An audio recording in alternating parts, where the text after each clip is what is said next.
We just need to find out who is going to process your skill assessment, because you have skill out overseas. You have to have your skills assessed in one of the skill assessing body. They give you assessment to see whether your qualification and experience really Australian standards. And this give you a list of who are actually doing this work, and give you medium and long-term occupation list, short-term one and regional one. This is a new introduction, okay, the introduction about skilled regional occupation list. Let me go down quickly for this one, medium skilled occupation list. So how are you going to apply for this one if you are on the occupation list? Let me have a look about skill list 5, page 5. Okay, this is the date they were going to affect, which is today. It's effective day, isn't it? 2019. Make sure, again, you need to make sure that the instrument you're checking is updated one. Let me scroll down. Okay, I make a note on this one. So what is medium occupation list? Medium and long-term occupation list. So if you're applying 1A9, this is subclass 1A9 skill independent occupation, then your occupation must be on a medium or long-term occupation list, right? I'll go down to tell you whether you are on this list. And then you must be, if you are, and of course that this list, it's different to 190 skill occupation list, but this may mean sometimes it covers both of them. So 1A9 only on the occupation list, 4A9 and 190, some of them still on the long-term occupation list. I will go down for this one. If you're applying for graduate visa, no problem, you have to be long-term and medium occupation list. For 190, which means you are seeking to be nominated by a specific state, this of course gives you 5 extra points on this one. Then your occupation can be either long-term occupation or short-term. Okay, if you have a partner who is actually wanting to do the skill assessment, and their occupation list must be in the same occupation as yours, right?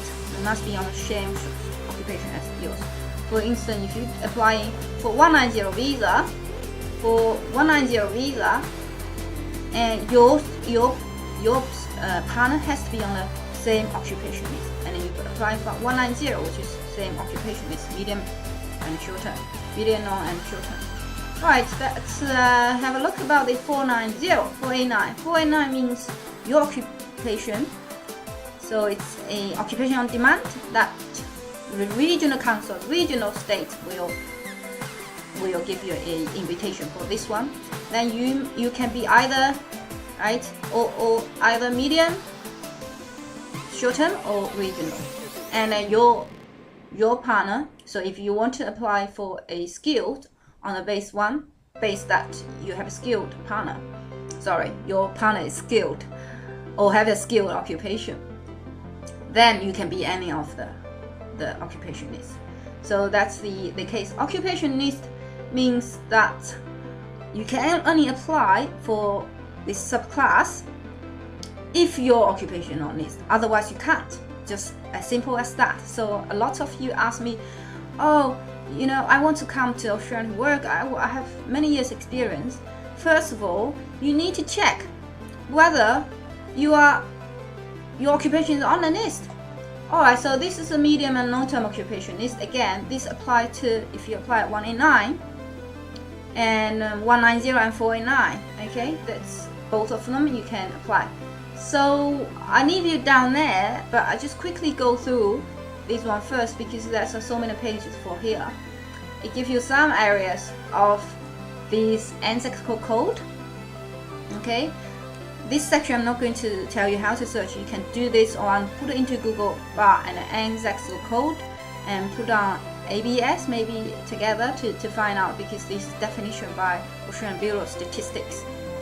The assessing body, the assessing authority, give you the idea if you want to have your skill assessed, you have to. For the purpose of this three-type visa, you have to. So some of you ask me, oh, what can I do? I want to migrate. Before you even start, think about this. Have your skill assessed, because you can't do anything without this. Have your skill assessed. How do you contact them? Go to these authorities and put down. They have website to give you online how you can apply, or you can find someone like me who really experienced in this area.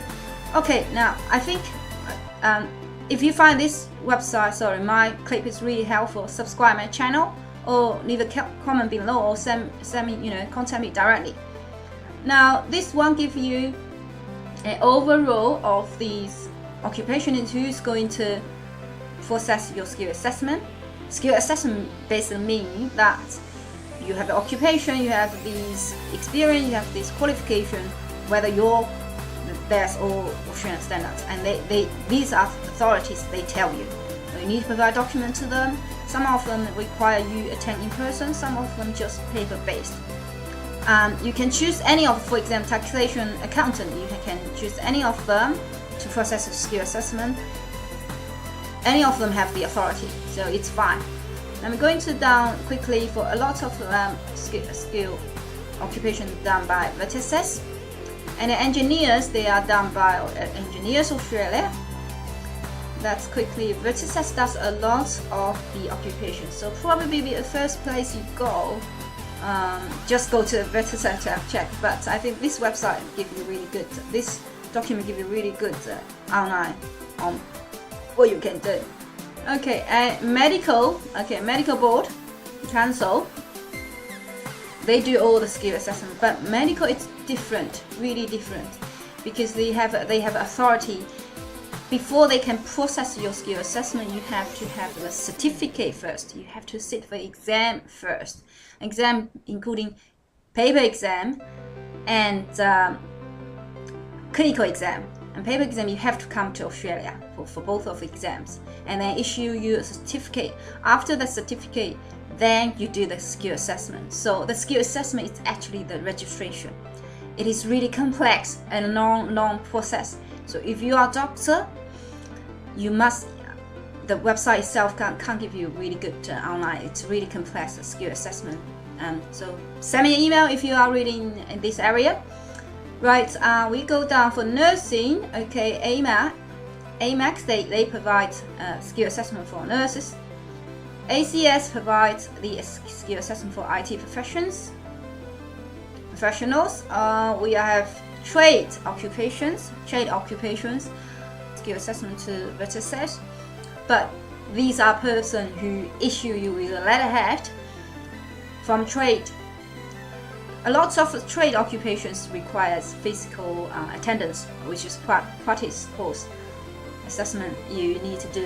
It depends what occupation you are. Right, we will go down the short-term one. Short-term one, they are only applicable to 190 and 489.